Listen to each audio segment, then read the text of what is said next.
کیا جو سب کچھ ہمیں بچپن سے بتایا گیا یا سکھایا گیا وہ سچائی ہے، یا ہم بس اپنی محدود سوچ اور پرانی روایتوں میں جکڑے ہیں اور ہر گزرتے وقت کے ساتھ ساتھ وقت ہمیں ثابت کر رہا ہے کہ ہم غلط تھے؟ جی ہاں، صدیوں پہلے مانا جاتا تھا کہ زمین کائنات کا مرکز ہے۔ یہ جیو سینٹرک آئیڈیا ٹولمی نے پیش کیا اور اسے اتنا حقیقی سمجھا جاتا تھا کہ جو بھی اس کی مخالفت کرتا اسے گستاخ کنسیڈر کیا جاتا۔ لیکن پھر ہم نے دیکھا کہ وہ دن بھی آیا کہ گلیلیو نے ٹیلی اسکوپ اٹھایا اور دنیا کو دکھا دیا کہ زمین سورج کے گرد گھومتی ہے اور اس وسیع کائنات میں ایک چھوٹا سا سیارہ ہے۔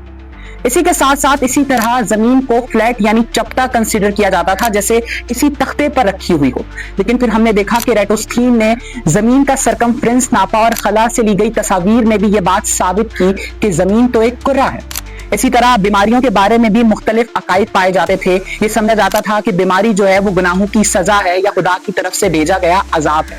لیکن پھر مائکروسکوپ کا انوینشن ہوا اور اس نے یہ بات واضح کی بیماری تو مائکرو آرگینزمز یا مائکروبس کی وجہ سے ہوتی ہے، نہ کہ خدا کا عذاب یا پھر کسی گناہوں کی سزا کی وجہ سے۔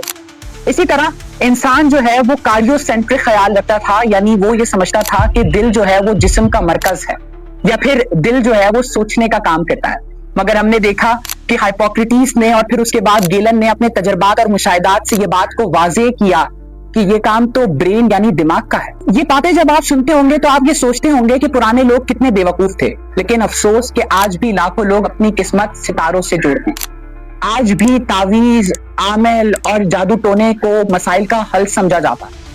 آج بھی ویکسینز کے خلاف کانسپریسی تھیوریز بنائی جاتی ہیں اور کہا جاتا ہے کہ گھریلو ٹوٹکے اور معجزاتی دعائیں جو ہیں وہ بہترین علاج ہیں۔ آج بھی زمین کو چپٹا یا فلیٹ سمجھا جاتا ہے اور نیل آرمسٹرانگ کا چاند پہ قدم رکھنے کو ڈرامہ سمجھا جاتا ہے۔ اور مزے کی بات یہ ہے کہ سیلاب، طوفان، سونامی، زلزلے یہ سب خدا کی طرف سے بھیجے گئے عذاب کنسیڈر کیے جاتے ہیں۔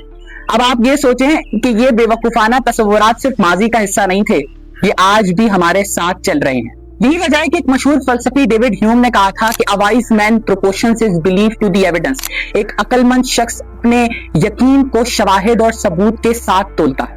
تو یاد رکھیں کہ یقین کرنا بہت آسان ہے، مگر شک کرنا اور شواہد طلب کرنا ہی سب سے بڑی اصل عقل مندی ہے۔